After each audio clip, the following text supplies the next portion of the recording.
Bismillahirrahmanirrahim. Assalamualaikum warahmatullahi wabarakatuh. Selamat siang semuanya. Hari ini kita akan mulai untuk pertemuan perkuliahan kita yang kedua setelah kemarin.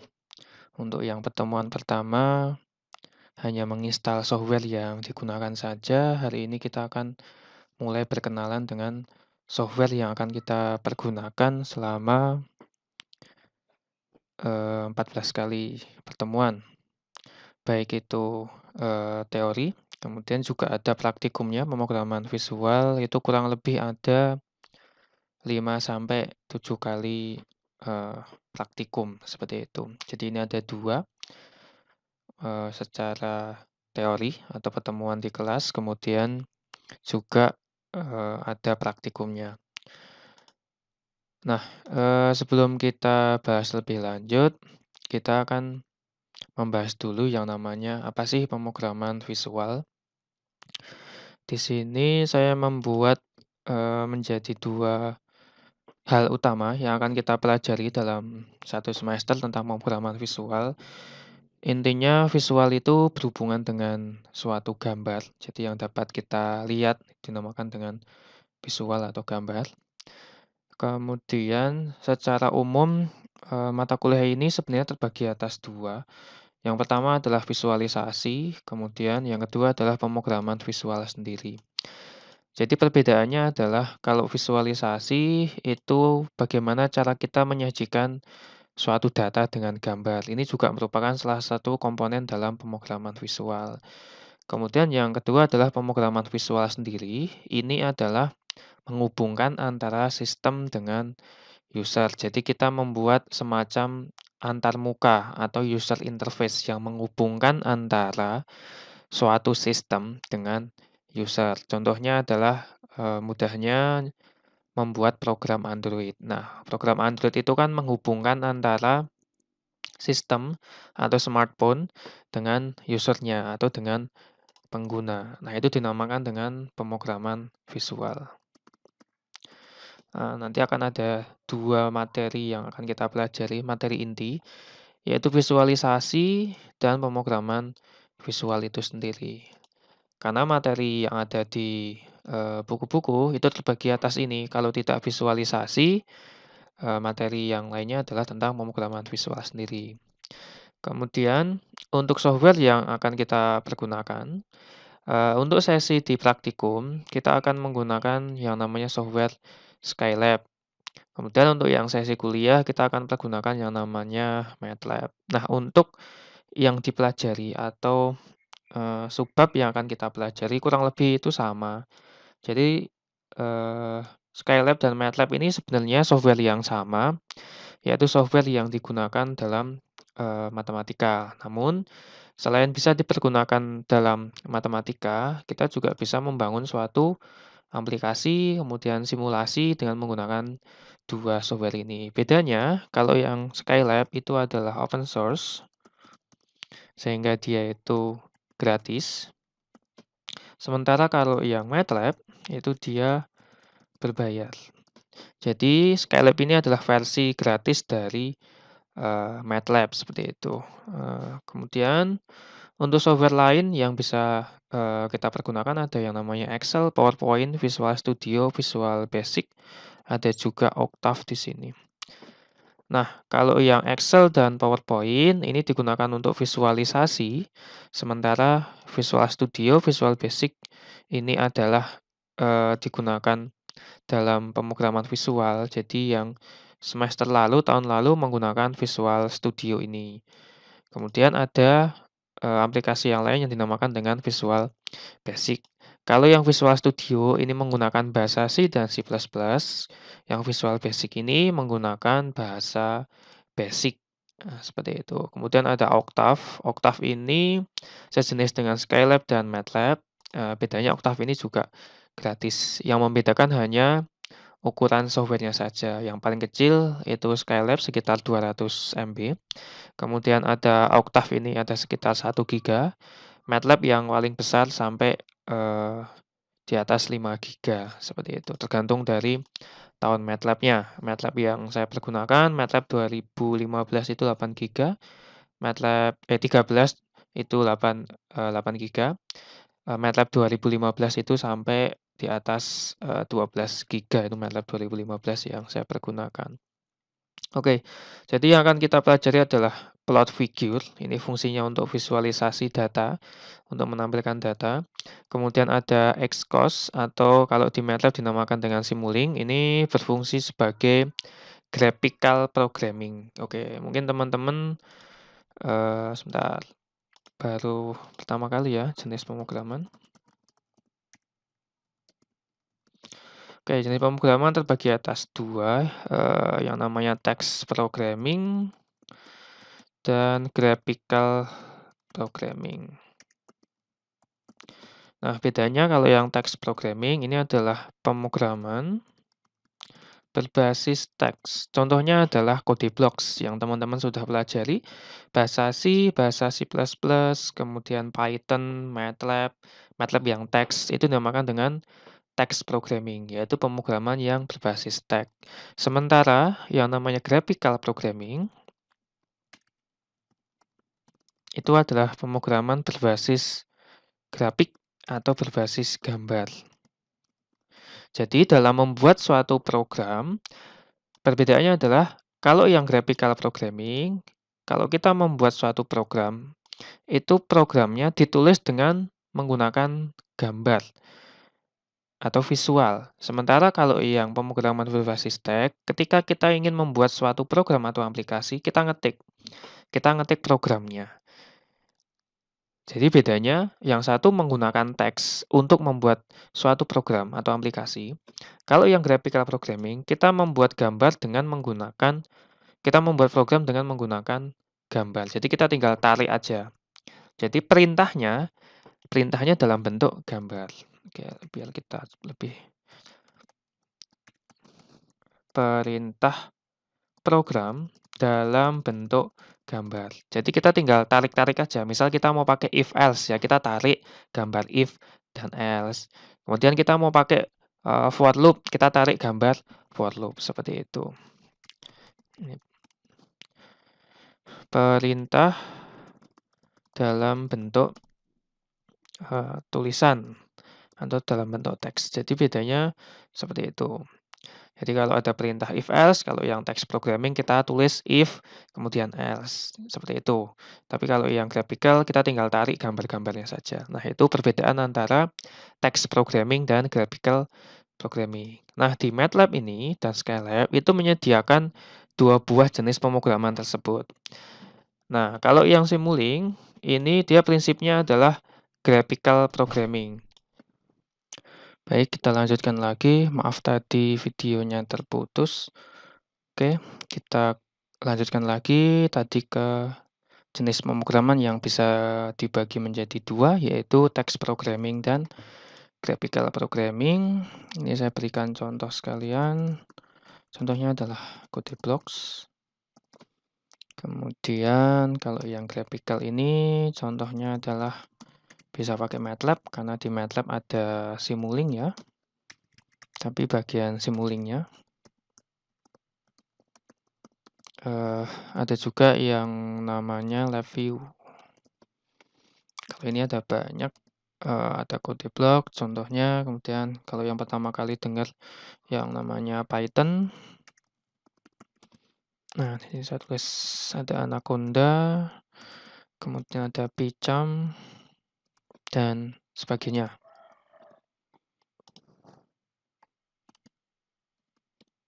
Oke, kemudian, nah kita kembali lagi ke sini. Simulink atau Xcos ini adalah suatu aplikasi yang digunakan untuk membangun suatu simulasi. Nah, prinsip dari Simulink dan Xcos ini adalah menggunakan graphical programming, walaupun graphical programming-nya itu tidak 100% graphical programming, tapi itu cukup untuk menunjukkan tentang pemrograman berbasis grafik. Nah, di situ walaupun kita tinggal tarik-tarik toolbox-nya atau perintahnya yang akan kita pergunakan, tapi juga kita masih bisa menginputkan suatu nilai atau teks di dalam, grafiknya itu. Kemudian, selanjutnya yang akan kita pelajari adalah guide atau ini suatu software yang digunakan atau aplikasi yang digunakan, fitur ya, fitur dalam MATLAB dan Scilab yang digunakan untuk membuat GUI, yaitu Graphical User Interface. Intinya itu digunakan untuk membangun suatu aplikasi. Oke, kemudian untuk referensinya ada banyak di internet. Teman-teman bisa download di Genlib. Bisa download di sini untuk materinya, bukunya. Kemudian ada sumber di berbagai sumber di internet, bisa dari video di YouTube.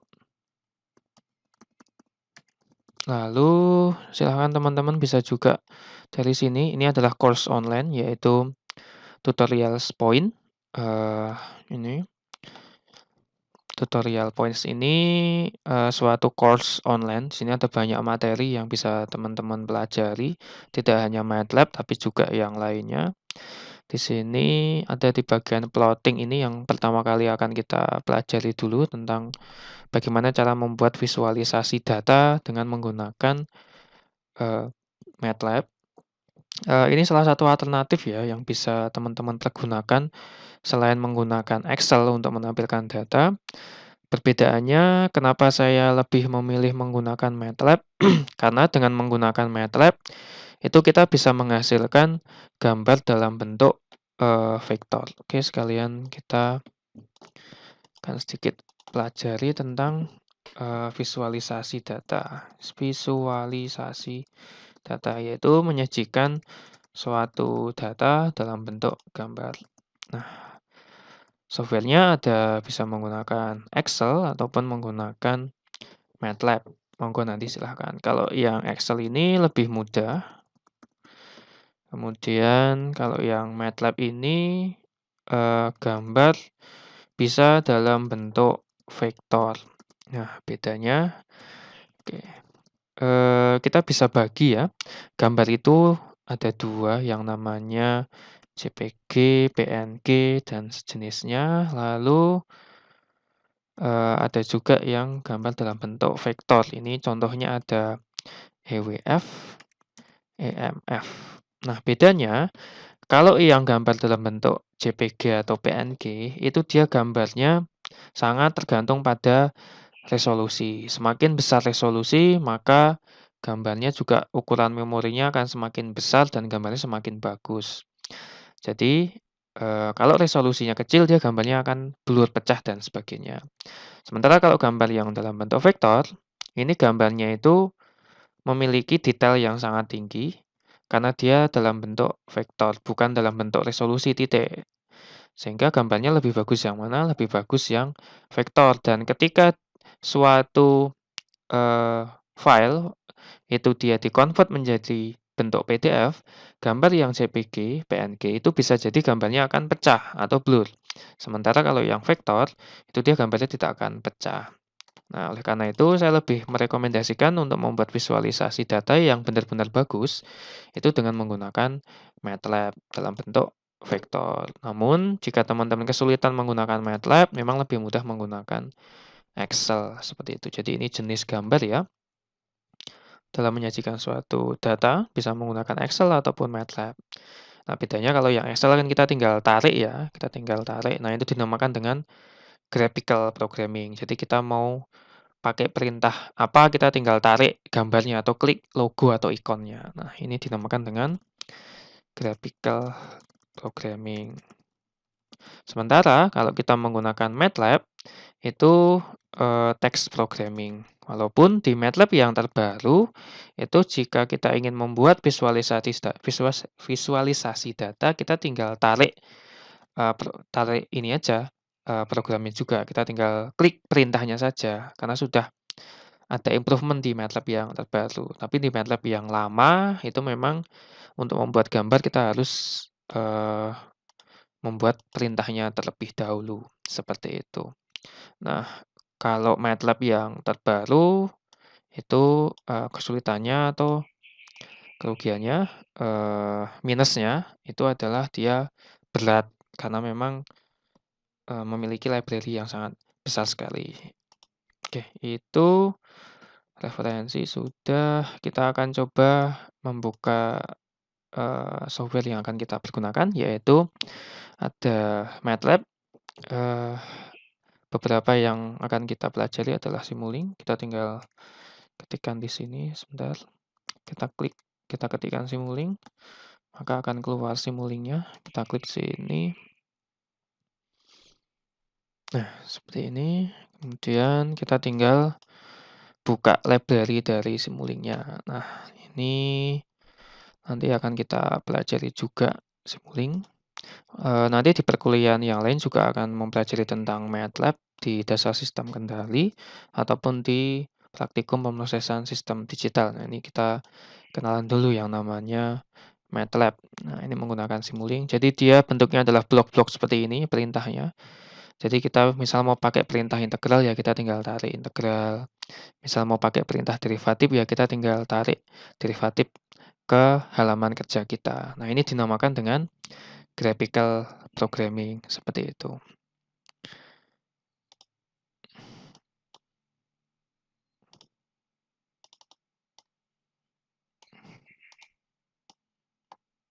Oke, nah ini contoh yang dinamakan dengan graphical programming. Jadi kita tinggal tarik perintah yang akan kita pergunakan.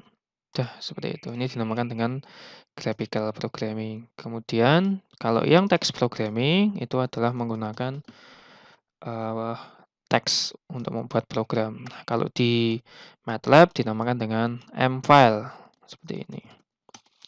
Misal kita mau buat Y sama dengan 1 ditambah dengan X ditambah dengan Z seperti ini. Kita isi dulu X sama dengan 1, Z sama dengan 2. Nah, ini dinamakan dengan text programming.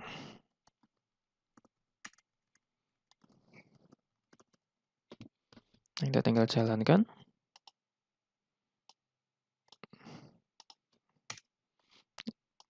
Oke, hasilnya adalah 3. Nah, ini dinamakan dengan text programming. Jadi kalau yang Simulink itu adalah graphical programming, kalau yang M-file itu adalah text programming.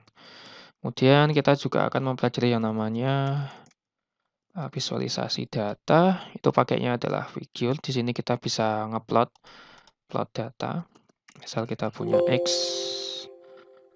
1, 2, 3, 4, 5, 6 seperti ini. Kemudian kita punya Y 2, 4, 6, 8, 10. 1, 2, 3, 4, 5, 12 seperti ini. Kita bisa plot X, Y seperti ini. Oke. Kemudian dari visualisasi ini kita bisa berikan komponen X dan Y-nya. Misal X label sama dengan nilai, Y label.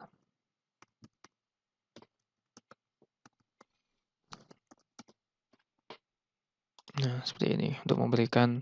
Kemudian dari hasil plot MATLAB ini kita bisa kopikan. Kita bisa copy di sini kemudian dimasukkan ke Word. Nah, ini dinamakan dengan visualisasi. Ini yang paling sering. Kemudian selain ini kita juga akan berkenalan dengan namanya guide. Oke, kita buka. Nah, guide ini suatu fitur atau toolbox di MATLAB yang fungsinya itu untuk membuat suatu aplikasi. Di sini ada tombol, kemudian juga ada yang lainnya. Ada radio button juga, kemudian ada checklist, lalu ada edit text, lalu ada static text. Nanti fitur-fitur ini akan kita pergunakan dalam membangun aplikasi. Contohnya kita mau buat kalkulator. Nah, nanti basisnya adalah kita menggunakan tombol, kemudian ada angka di situ dan sebagainya. Lalu kita juga bisa plot grafik juga di sini dan yang lainnya seperti itu. Nanti ini akan kita pelajari juga di kuliah teori. Sementara nanti yang Di Skylab ada yang namanya GUI juga, itu kita pelajari di praktikum, seperti itu. Nah, hari ini kita akan hanya perkenalan dulu untuk membuka software-software-nya. Oke, ini GUI, kemudian Simulink sudah, visual tadi pakai figur sudah. Kemudian di MATLAB yang terbaru sebenarnya sudah ada banyak perintah-perintah di sini ya, dan juga ada bermacam-macam jenis plot data di sini yang bisa kita pergunakan. Di MATLAB yang baru ini saya pakai MATLAB 2015 ya, fungsinya untuk ngeplot data. Kemudian oke, untuk materinya ada di sini ya. Teman-teman bisa lihat di ini https www.tutorialspoint.com MATLAB kemudian index. Nah, di sini ada banyak materi tentang MATLAB yang bisa teman-teman pelajari. Ada Simulink juga, ada plotting di sini untuk menggambar. Seperti itu. Nah, ini ada gambar grafik sinus. Lalu juga ada grafik cos. Lalu ini untuk warnanya, nanti akan kita pelajari di pertemuan yang selanjutnya. Jadi nanti modelnya saya akan membagikan video-video yang berisi tentang tutorial penggunaan MATLAB ya. Yang pertama nanti kita belajar visualisasi dulu, plot figure. Di sini dari sini materinya akan saya ambilkan, kemudian kita akan ketikkan programnya, kita akan coba jalankan seperti itu. Kemudian selain itu ada beberapa materi dari buku yang saya ambilkan tentang GUI, itu nanti juga akan saya berikan materinya. Oke, kita coba salah satu perintah ya. Misalnya yang sinus ini, kita kopikan, kemudian kita masukkan ke dalam sini. Oke, kita save, kita coba. Nah, ini grafik sinus tampilannya seperti ini. Nah, gambar yang dihasilkan oleh MATLAB ketika kita copy figure ini, itu resolusinya sangat tinggi ya. Karena gambarnya itu berupa gambar vektor. Misal kita copy seperti ini, lalu kita paste di sini. Sebentar. Copy figure, sudah. Nah, ini gambarnya itu resolusinya sangat tinggi. Misal saya save dalam bentuk doc. Nah, contoh gambar yang bagus itu ketika kita lihat dalam versi PDF-nya itu gambarnya dia tidak akan pecah. Seperti ini. Kita coba, misalkan gambarnya itu hasil screenshot. Oke, kita coba kasih. Nah, misal saya punya seperti ini, kemudian saya buat snipping tool-nya. Oke, kita akan lihat mana yang lebih bagus, gambar yang hasil copy figure-nya atau yang dari sini. Oke, kita save dalam bentuk PDF. Oke, kita lihat perbedaannya. Nah, kalau dia dalam bentuk gambar, snipping tool, save as JPG, save as PNG, lihat gambarnya itu dia pecah. Nah, tulisannya pecah. Kita lihat tulisan scene-nya. Tulisannya dia pecah. Sementara kalau yang dihasilkan oleh MATLAB, yang tadi hasil copy paste, itu gambarnya tulisannya dia detail, pekat, jadi nggak pecah. Karena dia bentuknya adalah vektor, bukan dalam bentuk gambar yang menggunakan titik atau resolusi. Itu perbedaan antara visualisasi antara snipping tool tadi atau print screen dengan menggunakan gambar vektor dari MATLAB seperti itu. Kelihatan perbedaannya lebih bagus yang mana gambarnya? Tentu lebih bagus yang ini, resolusinya lebih bagus, detail, tidak pecah, tidak ngeblur. Seperti itu. Oke, mungkin demikian materi kita pada siang hari ini, garis besar tentang pemrograman visual yang terdiri atas visualisasi data, kemudian pemrograman visual sendiri, lalu juga kita berkenalan dengan software-software yang kita pergunakan nanti, dan ada juga tentang pengetahuan baru tentang jenis pemrograman, ada yang namanya text programming dan graphical programming. Contoh yang graphical itu ini ada, Word itu juga graphical karena kita tinggal, tekan, menu saja yang akan kita pergunakan. Jadi kita mau pakai apa tinggal kita pilih, menunya tinggal kita cari, itu dinamakan dengan graphical. Kalau yang text programming kita mau buat, suatu perintah ya kita ketikkan tulisannya atau programnya, seperti itu. Lalu juga ada jenis gambar ya, gambar yang JPG, PNG, gambar image, eee, dan gambar dalam bentuk vektor atau EWM, EMF, dan jenisnya, seperti itu. Referensinya silahkan bisa dicari di internet dan di berbagai sumber yang lain, bisa juga dari video tutorial di YouTube. Kemudian untuk teksnya teman-teman bisa cari di genlibclass.se, dan ini salah satu course online atau kuliah materi online yang bisa teman-teman pelajari dari Tutorials Point, ini dari India ya websitenya. Oke, demikian yang dapat saya sampaikan, kurang lebihnya saya mohon maaf. Akhirul kalam, wassalamualaikum warahmatullahi wabarakatuh.